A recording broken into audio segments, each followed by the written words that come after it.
Setiap kejadian yang Allah tunjukkan kepada hamba-hambanya mempunyai tanda-tanda tertentu sebelum kejadian tersebut berlaku. Begitu juga halnya dengan kejadian banjir yang berlaku di negeri-negeri pantai timur pada bulan Disember tahun 2014 lalu. Kalau di Terengganu berlaku pendaratan kerang agak luar biasa banyaknya. Kalau di Kelantan pula berlaku hembusan angin panas yang berlaku setiap pagi sejak 17 Disember tahun 2014 lalu, walaupun sebelum ini hembusan angin berkenaan agak sejuk. Kita tidak perlu ukur setiap kejadian hujan turun dengan lebat dan kejadian banjir lazimnya berlaku hanya di musim tengkujuh di antara bulan Oktober hingga Disember setiap tahun. Malah kejadian tidak pasti berlaku walaupun hujan turun mencurah sebagaimana yang berlaku di beberapa kawasan di pedalaman Kelantan sebelum ini. Kalaupun air memenuhi ruang terutamanya di kawasan rendah yang mudah ditenggelami air, itu sekadar air hujan dan juga air yang terbit dari bumi.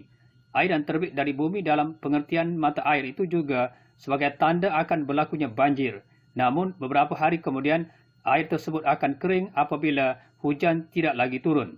Ini menggambarkan hujan dan air yang terbit dari bumi itu seperti rakan yang akrab.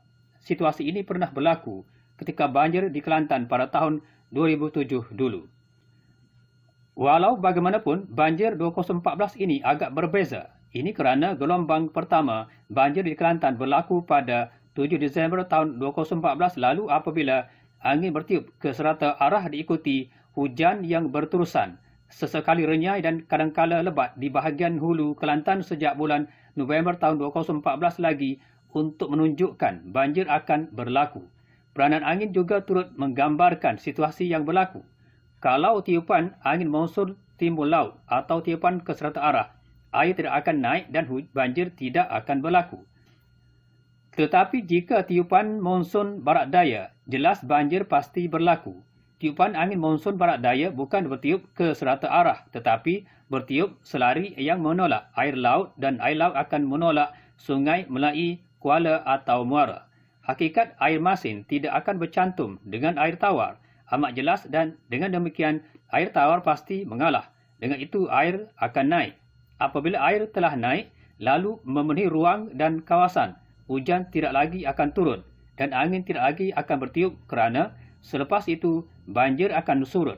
Ketentuan ini pernah berlaku dalam setiap kejadian banjir sebelum ini.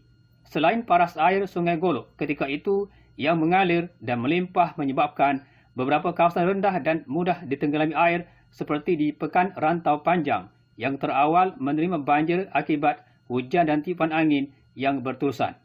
Kemuncaknya ialah apabila beberapa batang sungai di bahagian hulu Kelantan seperti Sungai Bertam, Sungai Galas dan Sungai Nenggiri mula memenuhi tebing sehinggalah kejadian yang tidak diduga itu berterusan.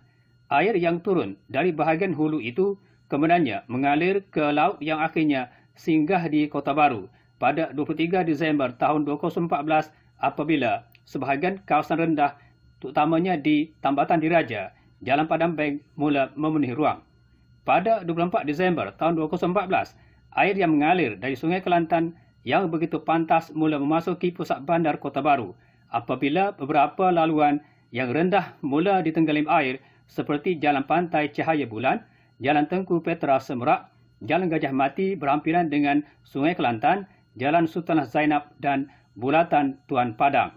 Di laluan Bunuk Payung pula, air yang ganas terus mengalir melalui Sungai Mulung di Jalan Kuala Kerai.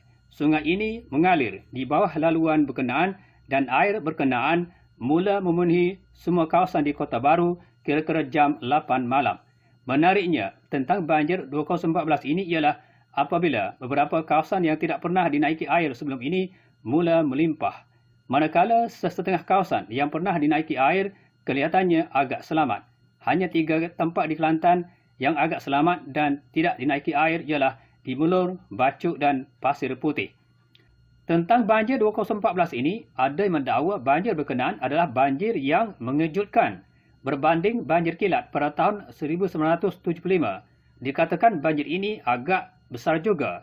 Ada yang mendakwa banjir 2014 ini lebih hebat berbanding banjir yang pernah berlaku pada tahun 1927, 1967, 1975, 1985, 2004, tsunami di Aceh juga berlaku pada bulan Disember dan banjir 2007. Kalau banjir yang berlaku pada tahun 1967 dulu dikenali banjir naga atau banjir merah, namun banjir 2014 ini dikenali banjir kuning atau bah kuning. Banjir kali ini membawa bersama kayu-kayu dan lumpur yang tidak dapat ditanggalkan walaupun dicuci beberapa kali. Mungkin warna kuning berpunca daripada aktiviti menarah, menggondol dan merosakkan bukit, gunung dan gua serta aktiviti menebang dan mencantas pokok sesuka hati menyebabkan beberapa kawasan tadahan air musnah sehingga mengeluarkan air dengan banyak lalu mengalir ke serata arah dengan membawa bersama tanah-tanah itu.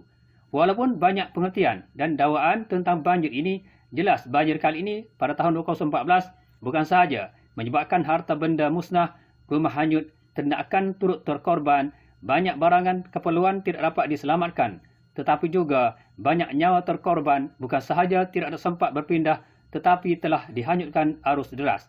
Semoga banjir ini menjadikan ujian yang diturunkan oleh Allah SWT kepada insan seperti kita tabah dan menjadikannya sebagai suatu pengajaran dan pedoman. Dari segi mangsa yang berpindah ke pusat-pusat pemindahan terutama di Gua Musang, Kuala Kerai, Jeli, Macang, Pasir Mas, Pasir Putih, Tumpat, Tanah Merah dan Kota Baru, kira-kira 32,343 orang, iaitu suatu jumlah yang agak tinggi berbanding dengan mangsa-mangsa banjir dari negeri-negeri lain. Apapun diperingatkan, jangan lagi memusnahkan alam sekitar yang diciptakan oleh Allah SWT khusus untuk kegunaan manusia juga. Jika tempat-tempat berkenaan dimusnahkan, akan berlaku musibah dan bencana yang kita tidak akan dapat menduganya. Ini kerana air seperti hujan, sungai, lautan, tasik dan saliran, tumbuh-tumbuhan, tanah seperti bukit, gunung dan gua adalah tiga sahabat sejati yang saling bantu-membantu mengukuhkan alam ini. Ingatlah, setiap gunung, bukit dan gua ada batu hampar yang menahan dan merelakan air mengalir di bawahnya. Jika salah satunya dinoda dan dirosakkan oleh tangan-tangan gatal manusia, akan pecahlah batu hampar itu. Akhirnya, jadilah musibah sebagaimana banjir 2014 itu.